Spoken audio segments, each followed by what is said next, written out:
Olá pessoal, estamos começando mais um episódio do canal Alimentando Corações e hoje é um convidado muito especial para debater um tema também muito especial para nós.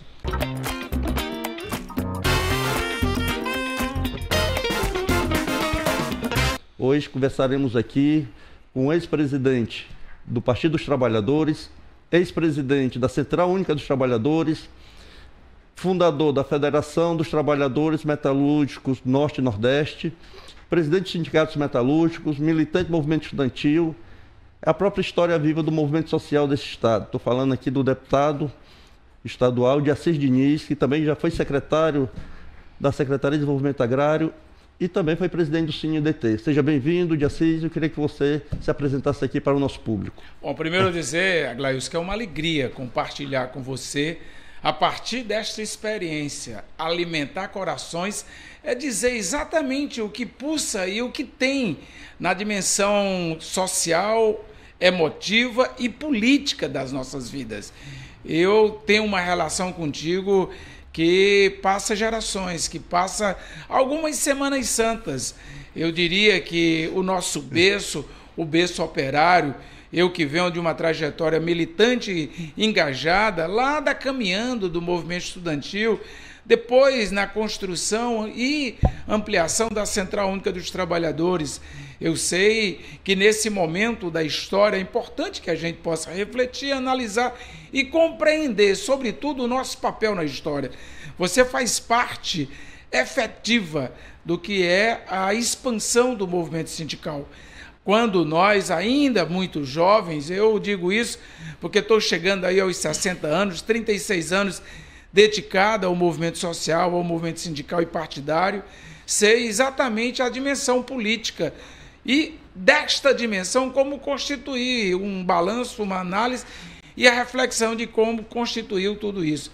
Você conosco no Sindicato dos Metalúrgicos soube dar uma dimensão militante, organizativa, e romper alguns ciclos. Eu lembro que naquele momento, ainda na década de 90, havia um grande debate qual era o papel do sindicato. Se o sindicato ele tinha um papel economicista, ou seja, se a estrutura era eminentemente para lutar pelas condições de trabalho e por salário. E neste debate nós podemos dizer que um pouco da compreensão da atualidade foi feita lá atrás, porque nós dizíamos, não, o sindicato é muito mais amplo. O sindicato é ferramenta e é instrumento, ele é papel político. Ele tem que debater a cidadania, ele tem que debater as políticas públicas, ele tem que estar engajado na sociedade. E você contribuiu muito nesse debate, você trouxe formulações junto com todo o agrupamento político, que a época que você militava, dentro da CUT pela base, nós militávamos tudo no mesmo agrupamento sindical. Depois da alternativa sindical. Depois, não, primeiro veio a CUT Jovem. A CUT Jovem, o pessoal até brinca que essa história da CUT Jovem. Aí veio a alternativa sindical socialista e essa experiência nos deu muito do que nós somos hoje. A compreensão política que somos agentes de transformação e como agente de transformação a gente está concatenado e concatenando as nossas ideias nesse mundo tão complexo.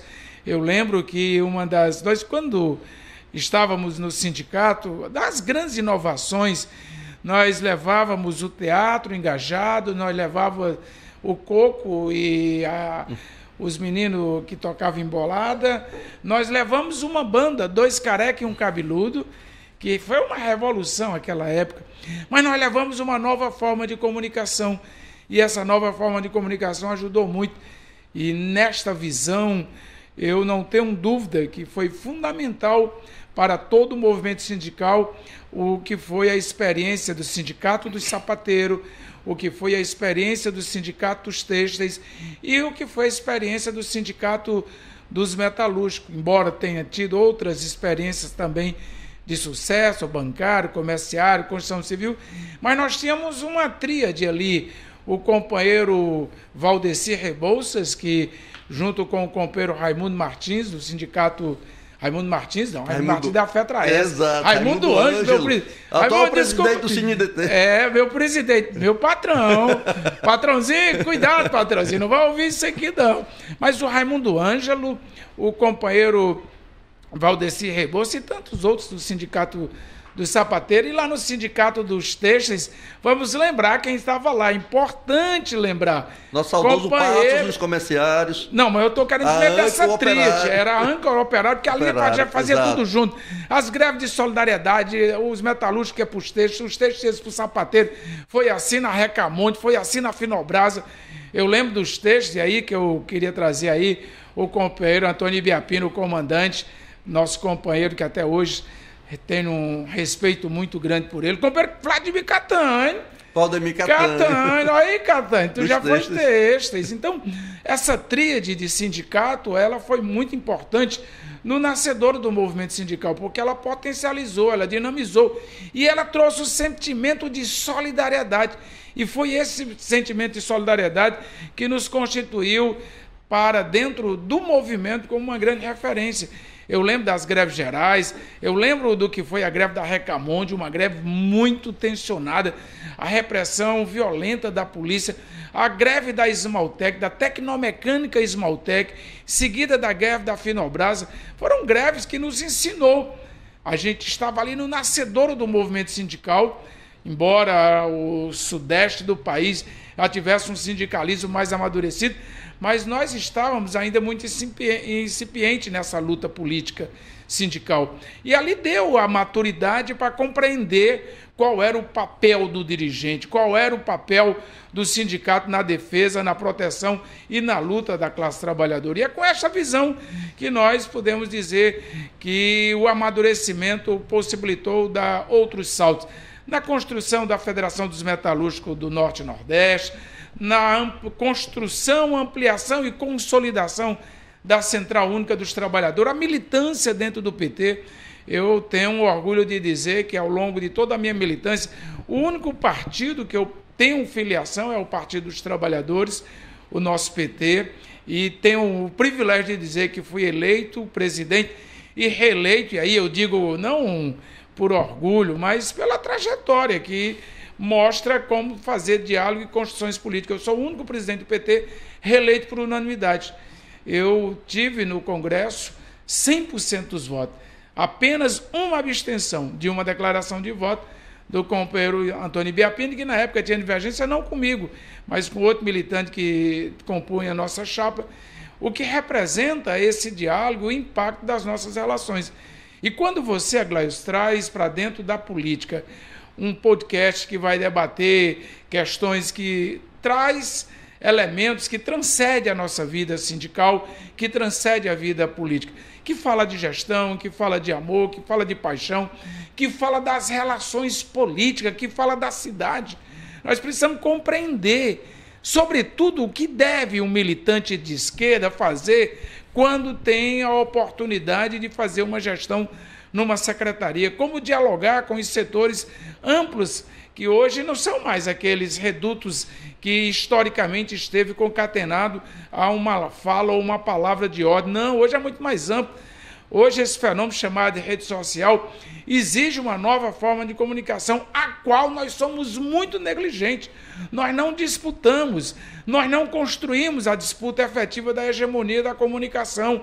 Nossa comunicação é muito débil. Nós temos uma síndrome que quem usa muito bem esta parábola é o companheiro Joaquim Cartacho. Nós temos a síndrome da galinha. A pata põe um ovo desse tamanho. Ninguém escuta a pata dizer nada. A galinha põe um ovo bem pequititinho. A galinha faz um estarcel, sai gritando, pulando. Ou seja, nós precisamos não fazer o barulho por barulho, mas a gente divulgar as nossas práticas, as nossas ações, do nosso cotidiano, aquilo que nos permite olhar o mundo de forma solidária, fraterna, mas de uma construção efetiva, trazendo os resultados para todos e todas. Dia 6, eu aproveitar esse momento, antes de entrarmos também no debate sobre o partido, um balanço dos 44 anos do nosso Partido dos Trabalhadores, mas você também tem especialização em economia do trabalho, e você foi gestor, presidente do CineDT. Como é que você, enquanto gestor e ex-sindicalista, vê o mundo do trabalho hoje, a transformação que passa o mundo do trabalho, e como é que você vê o movimento sindical, que as respostas estão sendo dadas atualmente dentro do movimento sindical? Bom, eu tenho especialização em economia do trabalho pela Unicamp, Universidade de Campinas, um dos maiores centros elaborativos que esse país tem, e em gestão pública pela Unilab, que me permitiu olhar bem diferente o que eu tinha de visão do que é fazer gestão. Aglailson, eu, nos anos 80, vivenciei a crise operária, com a reorganização do trabalho e da produção. Aquele era um momento onde a máquina era preponderante. Vem os anos 90 com a depressão, a recessão e o desemprego. Esta estrutura deu o enfraquecimento do poder de barganha, de luta do movimento sindical. E se reestruturou o trabalho da pior forma, porque substitui o trabalho manual pelo trabalho mecânico, e você tem a modernização do trabalho e não da produção simplesmente. E com o passar dos anos, nós chegamos numa época que o principal vetor que organiza os trabalhadores não é mais a indústria perde o seu protagonismo, a indústria perde a sua capacidade organizativa de resposta do mundo operário. Você tem o serviço e você tem o fenômeno da atualidade, que é a uberização do trabalho. O fenômeno da uberização do trabalho não foi qualquer coisa, foi algo muito bem pensado e estruturado. Lembremos que em 2013 nasce um movimento que foi constituído por 20 centavos o reajuste das passagens, que naquele primeiro momento era uma pauta de esquerda, era uma pauta progressista, mas que a direita se empoderou e dali nasceu o Vem Pra Rua, nasceu um conjunto de movimentos e, sobretudo, na consolidação do Não Vai Ter Copa. O Não Vai Ter Copa continuou para além da sua relação com outros elementos. E isso levou a um golpe, levou à descaracterização de muitos dos nossos companheiros na agressão constante, permanente da mídia. A mídia focou muito bem. E com tudo isso, o que foi que nós assistimos? Exatamente a chegada da Ponte para o Futuro. E na Ponte para o Futuro tinha uma reforma, a reforma trabalhista, que flexibilizou, desregulamentou e precarizou as relações de trabalho. E é na uberização, que é um fenômeno sociológico, na sociologia do trabalho, você não pode dizer que um autônomo que está na condição de Uber ou no que está fazendo as entregas de fast food é um autônomo com capacidade gerencial. Deixa ele quebrar o carro dele, deixa ele quebrar a moto dele, que no momento que isso acontece, se verifica. O que nós temos é uma superexploração da mão de obra.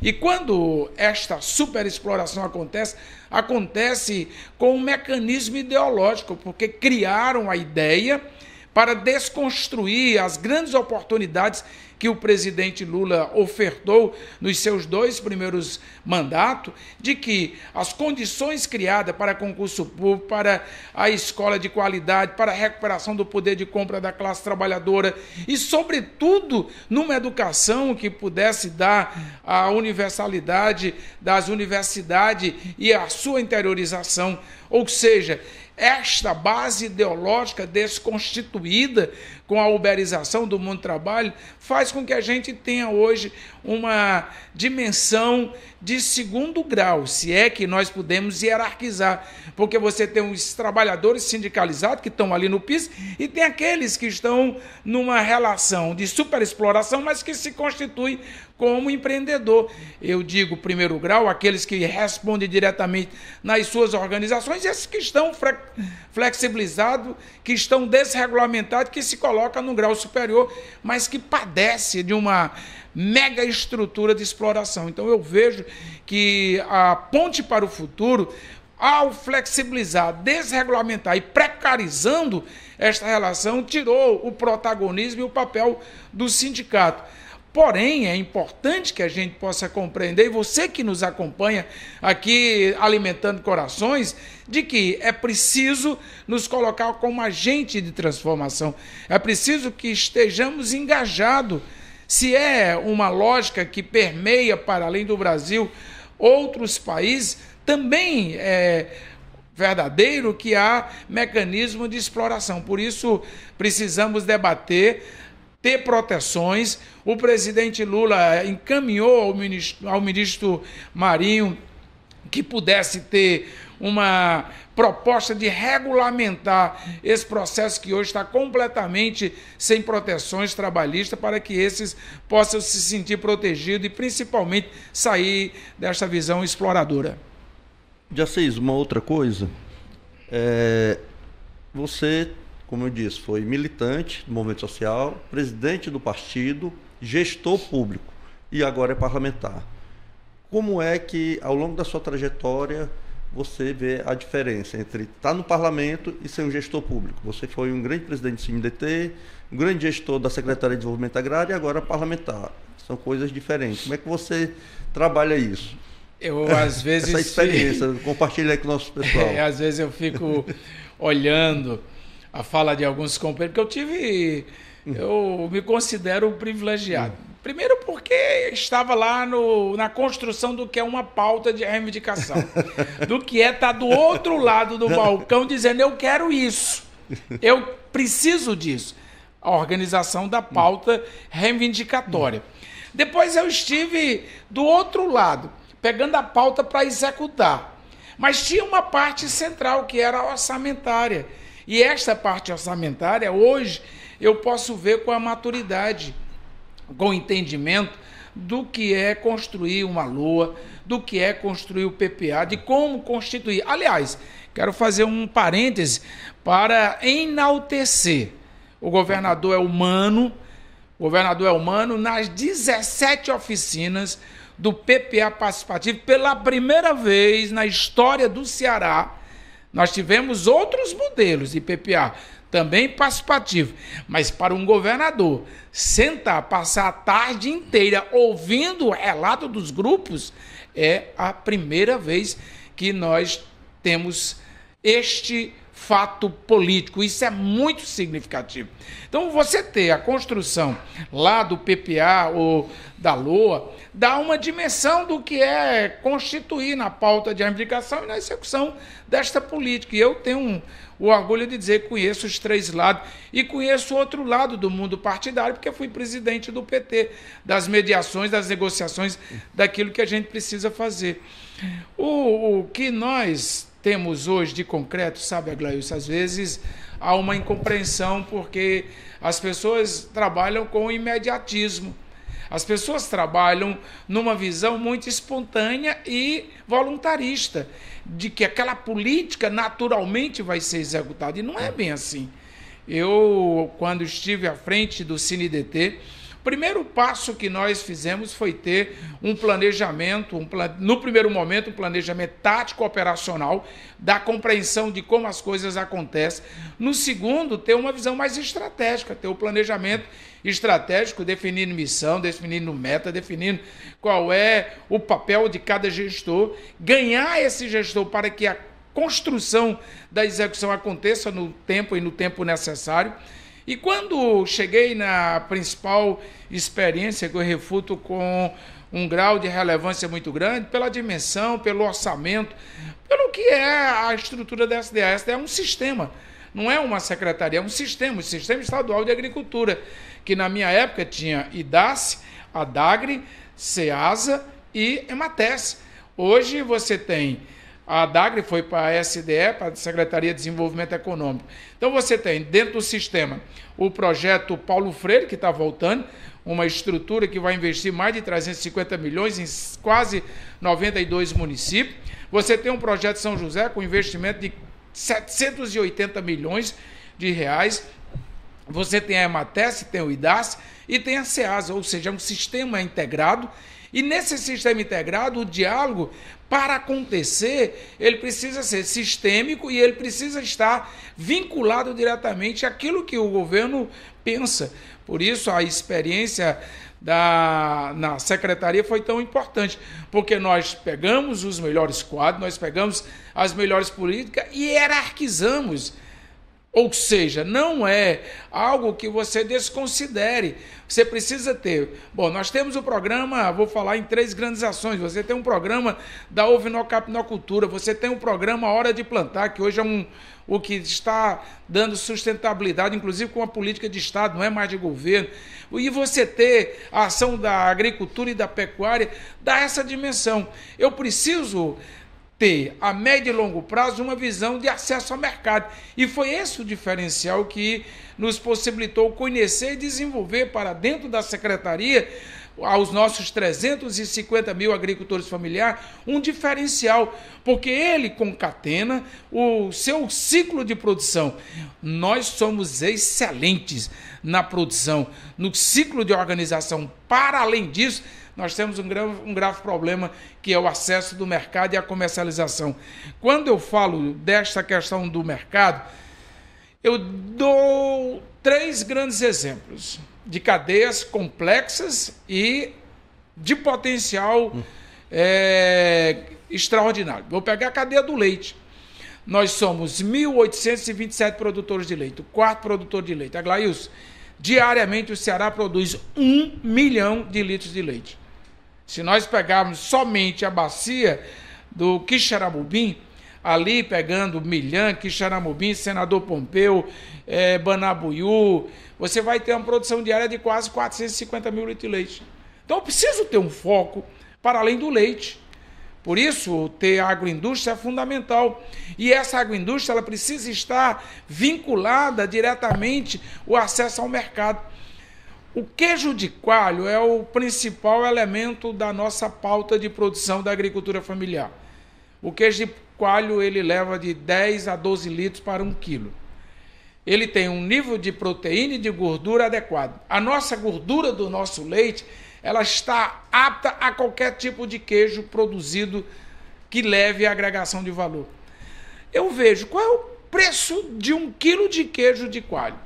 Quando extraordinariamente muito bem vendido, ele vai a R$ 37,00. Não tem um registro da história que 1 quilo de queijo chegou a R$ 40,00. Não tem. Não tem. Não tem. Se você pegar este mesmo leite, usar a inovação, a ciência e a tecnologia com práticas já definidas, que já está sendo usada em vários lugares do Ceará, eu poderia estar produzindo o queijo parmesão, eu poderia estar produzindo o queijo brie, o queijo maturado, o queijo grana padano. E você pergunta, o que é que tem diferente de um queijo desse para outro? Valor. Se eu pegar o queijo brie, eu vou pagar lá 130, 150 reais. Eu pego... Parmesão, da mesma forma. Se eu pego uma fatiazinha de um queijo brie, é R$ 22,00 100 gramas. É isso. Ou seja, eu quase com 1 quilo, eu pago 100 gramas. É a diferença. Agora, o que precisa é ter uma visão focada nessa estratégia de mercado e de comercialização. A outra coisa, o caprino. O quilo vivo do caprino, você vai se assustar. R$ 4,50 a carcaça viva. Vá hoje, agora, no supermercado para comprar o carré, a maminha, o filé de um caprino ou de um ovino. Você não paga menos de R$ 75,00 por qualquer uma dessas peças. É isso que nós estamos falando. Agregar valor é colocar esses produtos, e o MST está de parabéns, porque a estrutura da terra conquistada lá em Quixeramobim, que foi um grande empreendimento que o governo do estado, a partir de São José, financiou, que eu tive a oportunidade de ser grande parceiro na construção da terra conquistada. Se você vai lá para a Independência, um outro grande abatedor que o MST tem, ou seja, nós vamos ter a oportunidade de agregar valor. O mel, se eu pegar esse mel para fracioná-lo, colocá-lo em chassi e botar na merenda escolar, nós vamos deixar de vender o litro de mel por 18, por 19, por 20 reais, para ter o chassi acumulando aí 90, 100 reais. É isso que foi feito de diferencial, partindo de uma lógica do conhecer, do perceber e do planejar. Então, o planejamento define exatamente onde nós queremos chegar dentro de uma política pública. Uma política pública não pode ser pautada pelo voluntarismo e espontaneísmo daquele que está à frente da máquina. Ele tem que ser um ator que vai animar, que vai empolgar, que vai dar dinamicidade. E nós fizemos esse trabalho e que hoje há grandes conquistas dentro da nossa agricultura e na pecuária por uma visão estratégica do que é a gestão pública. Não, a SDA teve grandes gestores. Teve você, hoje o ministro Camilo Santana. Né, você teve grandes gestores à frente da SDA, Nelson Martins, secretário. Dedé Teixeira, Ana Tereza. Então foram grandes gestores e hoje uma das referências do governo é justamente a Secretaria de Desenvolvimento Agrário. Mas agora eu queria conversar contigo, Jaci, sobre o Partido dos Trabalhadores. Esse ano... Esse é bom. Esse tema é bom. Esse tema é palpitante. Vamos completar agora, dia 10 de fevereiro, 44 anos de existência. O PT que nasceu no berço operário, das grandes lutas, inicialmente operário, camponesa, uma grande contribuição da Igreja Católica, né, das SEBs, das pastorais sociais. A gente pode dizer que, além dos grupos políticos que atuavam na clandestinidade, naquele momento da ditadura, a Igreja foi um grande outro parceiro para construir o Partido dos Trabalhadores e o que nós somos. E qual o balanço que você faz desses 44 anos? Você que, assim como eu, o único partido que nós militamos, que somos filiados, é o Partido dos Trabalhadores. Minha filiação, meu primeiro voto foi em 89, a presidente, você também, a gente veio de uma ditadura. E ali, com 16 anos, não era filiado, mas já pegava e saía pichando muro por aí com um pedaço de carvão pedindo voto para o Lula. Você já militando de maneira organizada e ainda na utopia, nas ideias. Mas ali, dia 6, o PT ele passou por uma transformação. Nós saímos de uma pauta reivindicatória, como você falou, para sermos gestão. Em 2002, tivemos a nossa grande experiência, que foi a vitória do presidente Lula. 2003 para cá, o Brasil se transformou, foi golpeada a presidenta Dilma, retomamos uma eleição muito dura, mas fundamental para salvarmos a democracia desse país, na eleição do presidente Lula. Aquela diferença que parece pouca foi gigantesca diante de tudo que nós enfrentamos. Como você vê o PT hoje e os desafios colocados para o nosso partido? Eu vejo, Aglailson, com a responsabilidade de quem teve recentemente uma ameaça concreta de um fascismo e um fascismo em larga escala. Eu vejo o PT com a responsabilidade de ser um partido que vai garantir a democracia. Nós não podemos falar sem compreender esses últimos 4 anos. Nós assistimos de tudo. Inclusive, essa semana, nós tivemos o conhecimento daquilo que muita gente já sabia, mas não tinha como provar, que foi o processo de espionagem de uma estrutura paralela montada pelo presidente Bolsonaro, que esteve o seu último braço operacional no deputado federal do Rio de Janeiro, Ramagem, fazendo o levantamento, dossiê para instrumentalizar disputas políticas. Foi dossiê colocando o velho da van, foi dossiê alimentando o tal do deputado Chupetinha, o Nicolas Ferreira. Eu digo isso porque são os deputados lá que dizem, não sou eu, não é? Eu vejo os relatórios que fizeram, inclusive, na casa do ex-governador Camilo Santana. Então, o PT tem esta responsabilidade do seu nascedouro, lá no berço operário de São Bernardo, ao Palácio do Planalto, nós já aprendemos e vivenciamos. Primeiro, etapas importantíssimas do amadurecimento de ter governos. O primeiro governo e a primeira prefeita de uma capital é aqui no Ceará, na capital. Nossa amiga Maria Luísa. Nossa querida companheira Maria Luísa Menezes Fontinelli. Maria sofreu todo o impacto, porque você diz, a Maria fracassou. Não, o governo popular, ele não deu certo porque não podia dar certo. Não podia, aquela experiência foi boicotada tinha que ser de todas as formas. Todos os boicotes. Naquela federal, época, estadual, tudo. Não, vamos lembrar que era o Camilo Calazans, presidente do Banco do Brasil, que repassava o dinheiro para o município, e o Tasso era o governador. Ou seja, Além disso, ela não tinha um vereador na Câmara Municipal. Todas as relações institucionalizadas foram completamente abandonadas. E era boicote de manhã, de tarde, de noite, do lixo, das grandes obras, de tudo que você possa imaginar. Foi um ataque para não dar certo. Esta experiência mostrou que nós precisamos, e não aprendemos até hoje, priorizar o executivo e o legislativo. E aí eu abro um parênteses, torço para que sua pré-candidatura, Glailson, possa desencadear uma articulação, uma mobilização que lhe permita chegar na Câmara Municipal, porque nós precisamos de novos quadros, nós precisamos dar uma dimensão política na Câmara com conteúdo. E é deste conteúdo que nós até hoje não conseguimos superá-lo. Nós não priorizamos. A exemplo do que é a bancada federal. O Partido dos Trabalhadores, com seus 87 deputados federais, não tem como corresponder, na medida que o partido precisa, de ter a sustentabilidade dos projetos estratégicos serem votados. E aí entra num mecanismo que é perverso, que é doloroso, de construir maioria, de construir a perspectiva da governabilidade. E o PT aprende com tudo isso, mas o PT aprende muito mais do que só a perspectiva da governabilidade. O PT aprendeu, e aprendeu com o corte na sua própria carne, com a prisão do presidente Lula, com o golpe de Estado contra a presidente Dilma Rousseff. O PT aprendeu que é preciso ter lado, é preciso construir base social organizada, não é só dar política pública. E este é, ao meu juízo, o principal desafio do próximo período. Vou pegar um exemplo. Ceará sem fome. Nós diariamente estamos com 100 mil quentinhas distribuídas.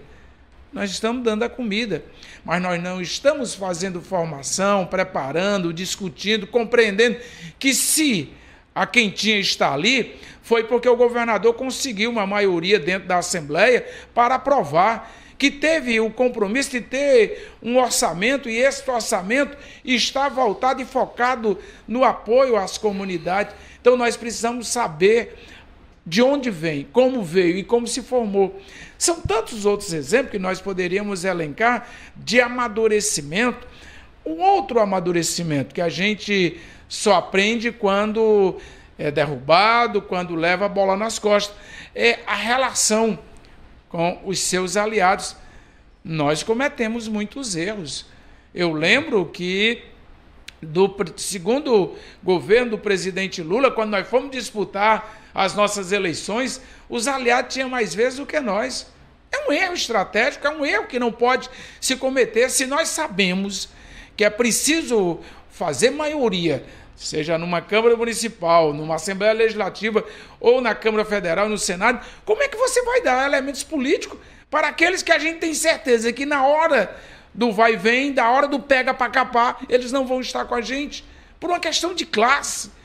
Nós não podemos abandonar o velho conceito marxista, lutas de classe, num outro patamar. Não é aquele do século XIX, do século XX. Nós estamos falando de outra coisa, mas que tem lado, tem posição, tem...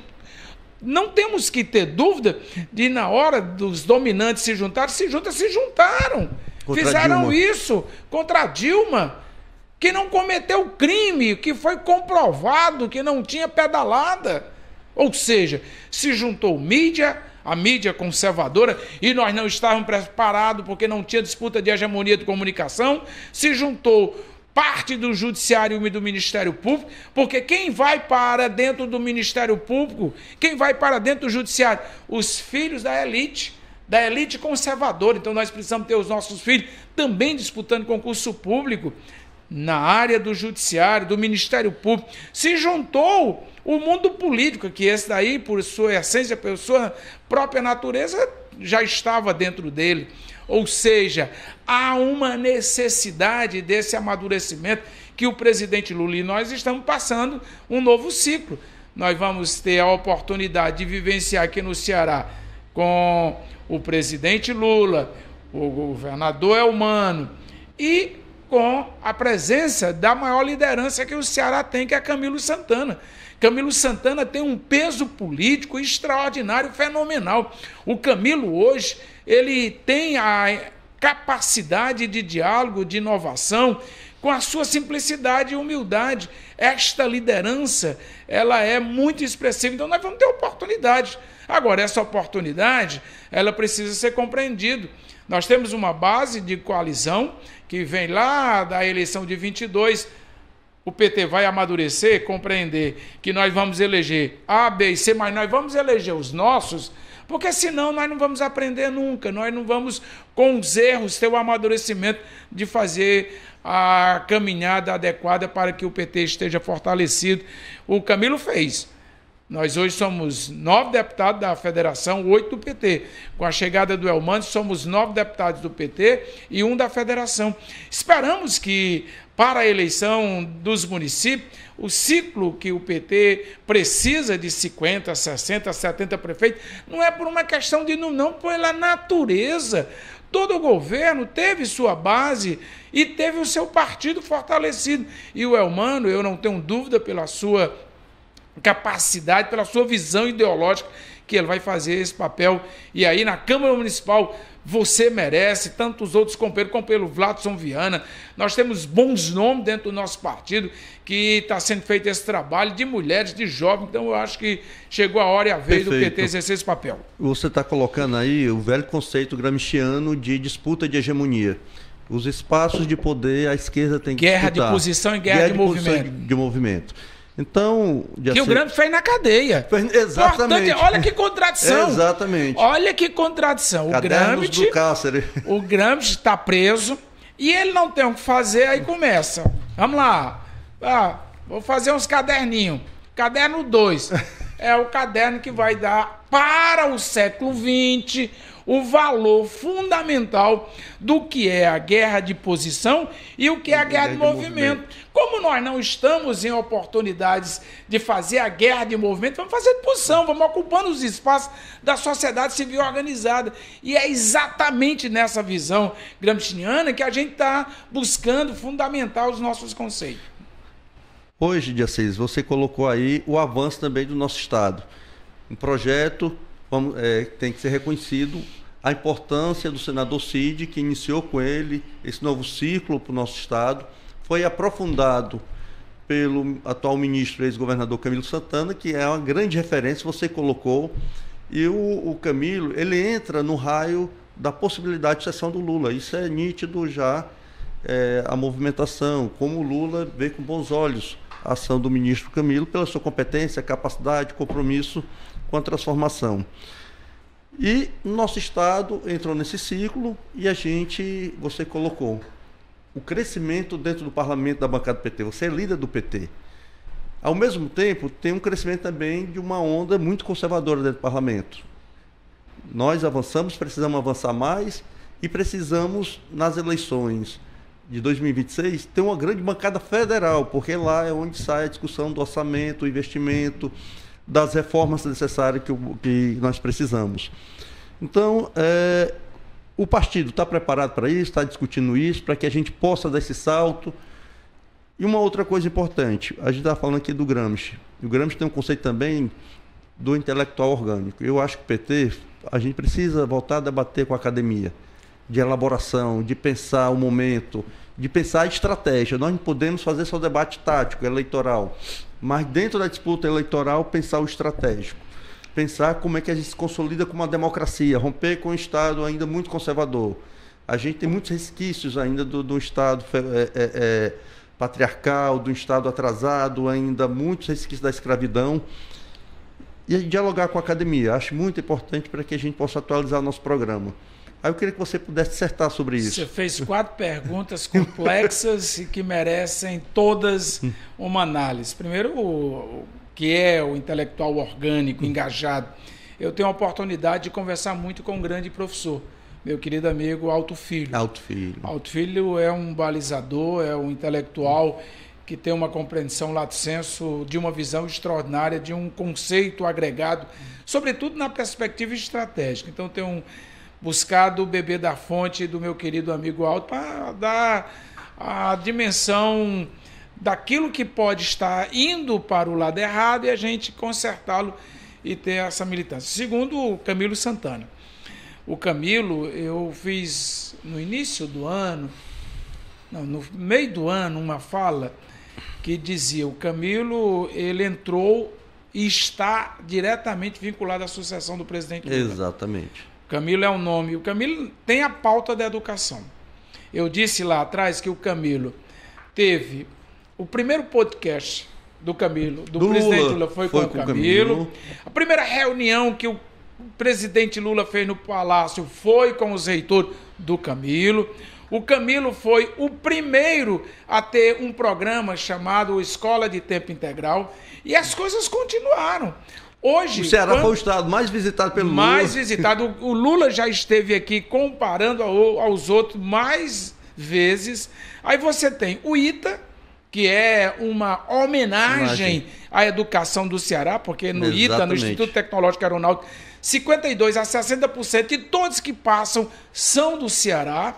O Lula, para além disso, deu agora aval e aprovou, já está com a Bolsa Estudo, que é uma poupança de R$ 9.200 para garantir o ensino médio, que os nossos 44% de jovens que saem, que perdem sua matrícula por abandono, pelos mais diferentes motivos.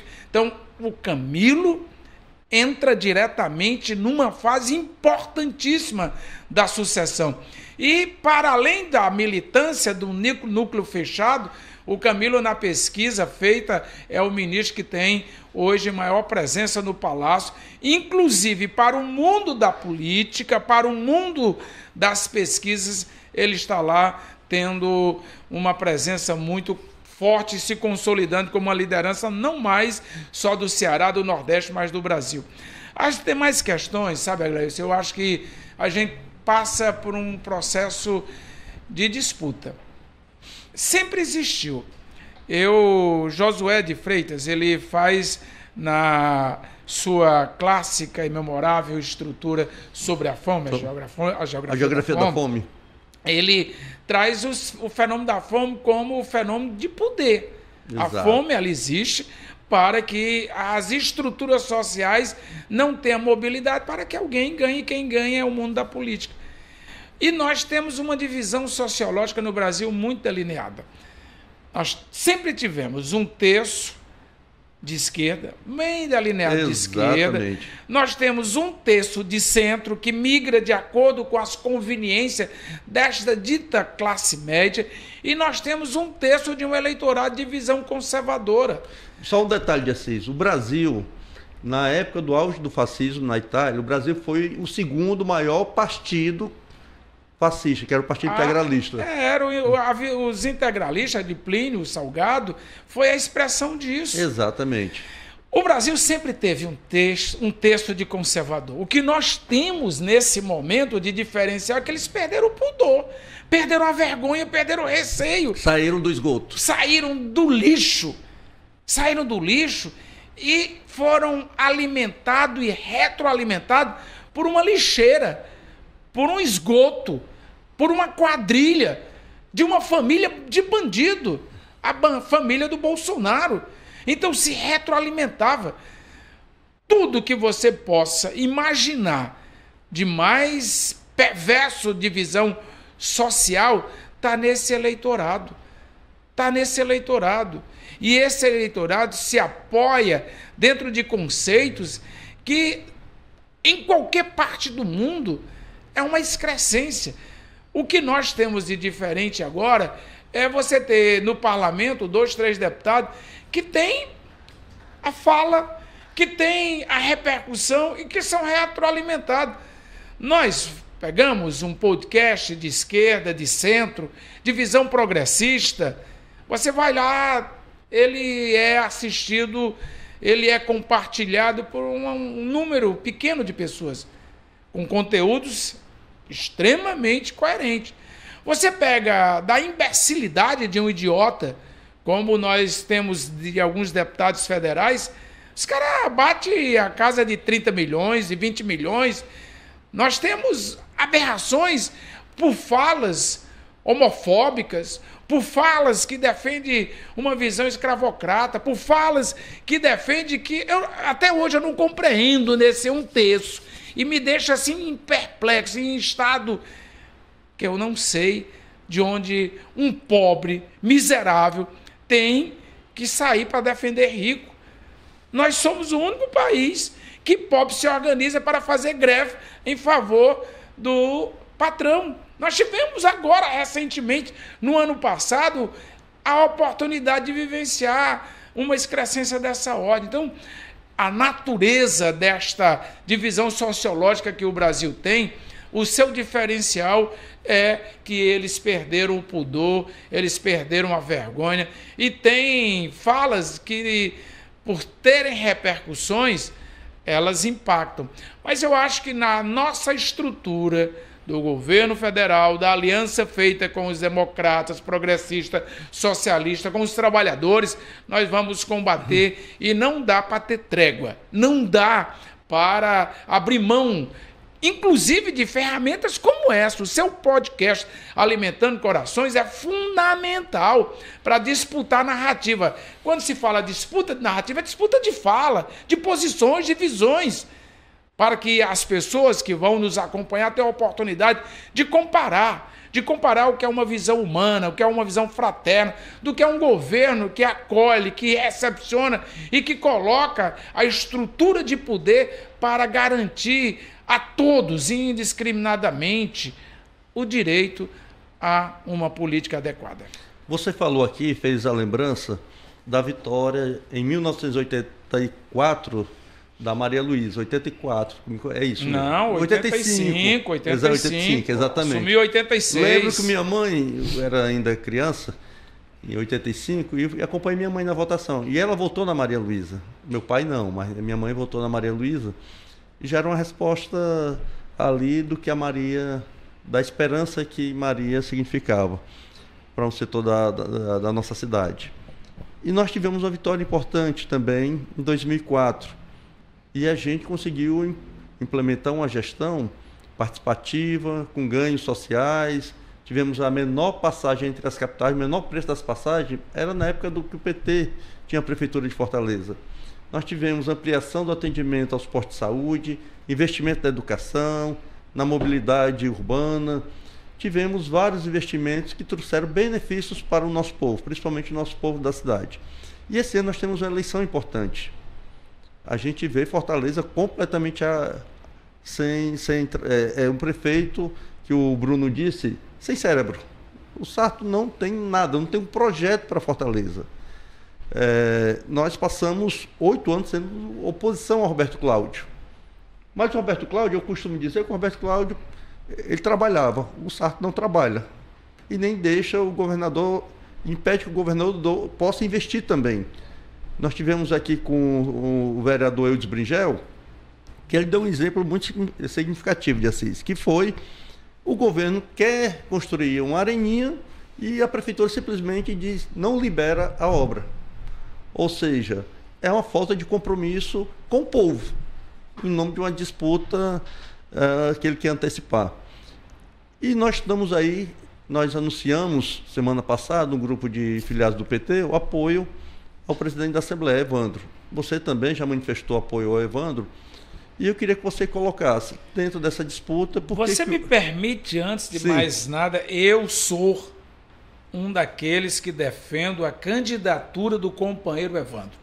Aliás, fui um dos primeiros a levantar a necessidade dele se filiar ao PT por todo o seu processo militante, na sua gestão, na área do trabalho, na secretaria, na Assembleia e na sua vida cotidiana. Mas eu preciso, por dever, dizer que a Luiziane deixou um grande legado para a cidade. A gestão da Luiziane, no seu primeiro e no seu segundo, deixou a mensagem para a juventude com os Cuca, deixou a saúde tendo atendimento noturno, deixou o posto de saúde na periferia com remédio e médico para atender, deixou passagem com o direito do lazer. ela deixa os grandes corredores aprovados. A Luiziane faz com que a educação tenha uma grande transformação. A Luiziane tem, dentro deste processo todo, uma gestão focada e atendendo dentro de uma perspectiva. E ela deixa legado que nós não podemos secundarizar. Exatamente. E nós precisamos enaltecer. O momento exige uma aglutinação de força capaz de derrotar o fascismo, que tem uma candidatura forte, de derrotar a máquina. Máquina é máquina em qualquer das circunstâncias. Nós não podemos abstrair que você tem uma máquina que ela é poderosa, então nós não podemos colocá-la num segundo plano, tem que colocá-la na dimensão do que ela é. E você tem uma candidatura que ela reflete a base aliada de 2022 com partidos que podem estar junto conosco construindo aliança. Então, quando nós falamos do Evandro, nós não falamos só porque o Evandro foi muito importante para a eleição do governador Eumano e do senador Camilo. Não, nós não falamos só dessa dimensão. Nós falamos na dimensão de análise das pesquisas, da sua rejeição diante de Fortaleza, do seu papel de gestor público, do seu papel de administrador dentro da Leste, mas principalmente da capacidade de aglutinar esse arco de aliança. É com este sentimento que eu acho que nós estamos corretos em defender que o Evandro seja o nosso pré-candidato, se consolide e que venha assumir o protagonismo como aquele militante que tem identidade programática, não é um estranho, não é um alheio. E dizer, porque ele se filiou. Quantos não se filiaram ao PT? Camilo Santana foi do PSB, não era do PT, não. Vamos lembrar de tantos outros. Dilma Rousseff, para ir para a escala nacional, era do PDT, veio para o PT. Então, é natural que se busque, dentro desta dinâmica política, o nome que seja capaz de dialogar.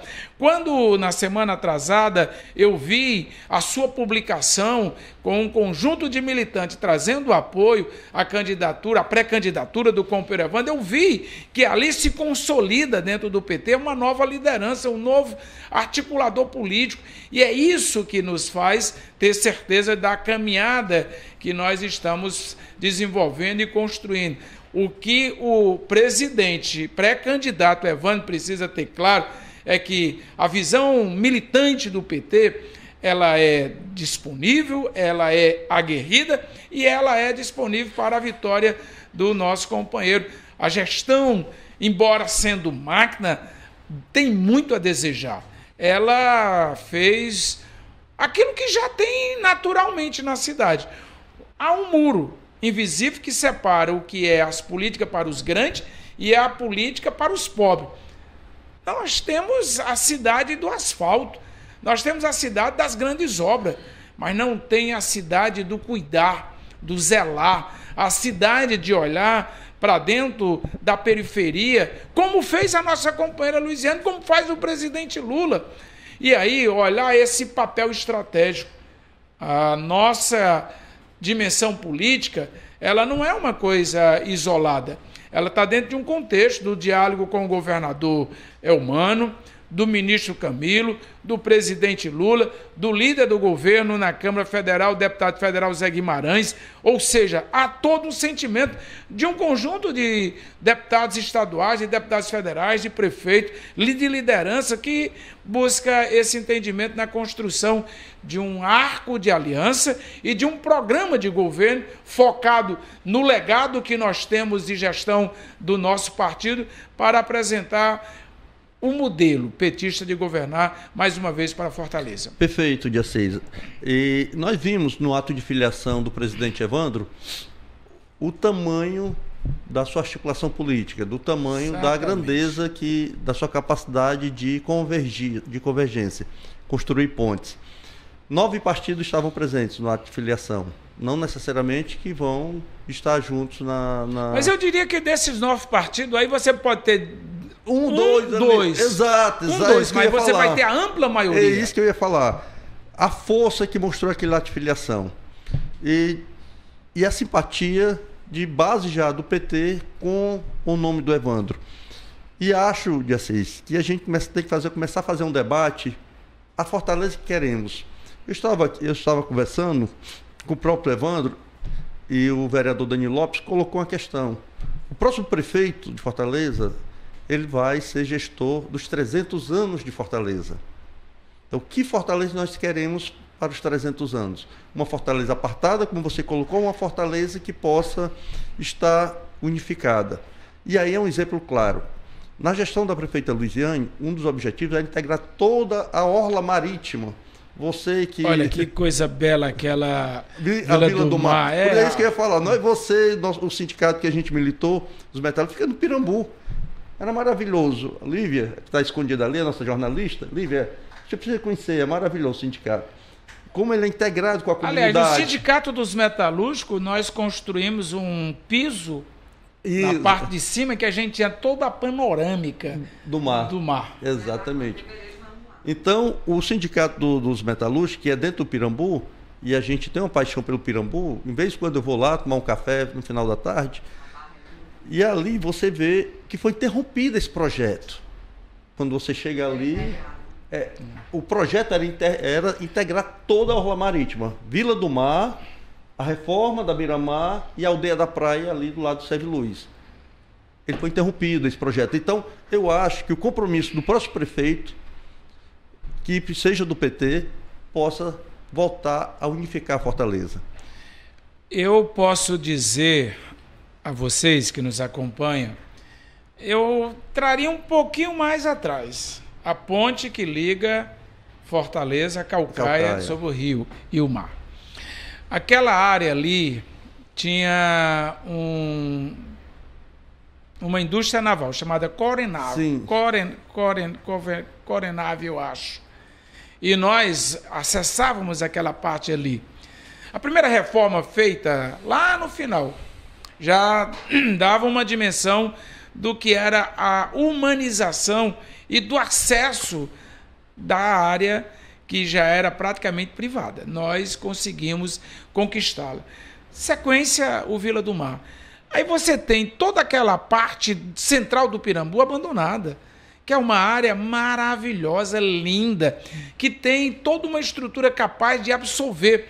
E você fez algo, quando construiu a nova Beira-Mar, não tem diálogo nenhum com a realidade do que foi o projeto inicial.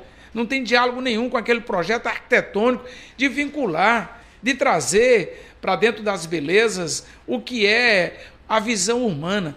Então, eu acho que o desafio dos 300 anos do próximo prefeito, e eu vou trabalhar para que o próximo prefeito seja o companheiro Evandro, é que a gente tem que superar problemas homéricos, problemas de segregação, problema de violência, problema na educação, problema que a gente conhece e sabe que a cidade ela precisa ser mais acolhedora, ela precisa estar mais urbanizada. Precisa das grandes obras? Claro que precisa.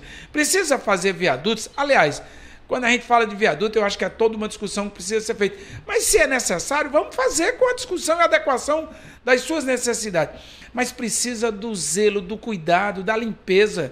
Nós precisamos de estar na periferia. Nós temos a taxa do lixo que foi aprovado e que a cidade está completamente entregue ao lixo. Nem me fale dessa taxa do lixo, porque onde a gente anda é rampas e mais rampas de lixo.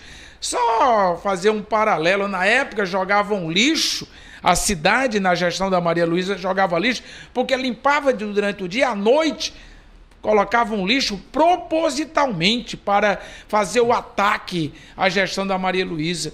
Hoje, o lixo está dominando. Você que vai nos acompanhando, passe a ter um olhar da lateral do carro, da lateral do ônibus. Você que vem no VLT, dê uma olhada. Você vai ver a quantidade de lixo que até então não tinha. Então, a taxa do lixo, que poderia, por exemplo, estar resolvendo isso, não está. Jacis, nós já estamos encerrando aqui esse episódio, esse bate-papo. Quero te agradecer por atender o nosso convite. Eu acho que aqui foi um debate muito positivo. Espero que tenha levado muitas informações também às pessoas que irão nos assistir. E eu quero dizer para você que está nos assistindo, pedir a você que possa se inscrever no nosso canal, possa curtir esse episódio.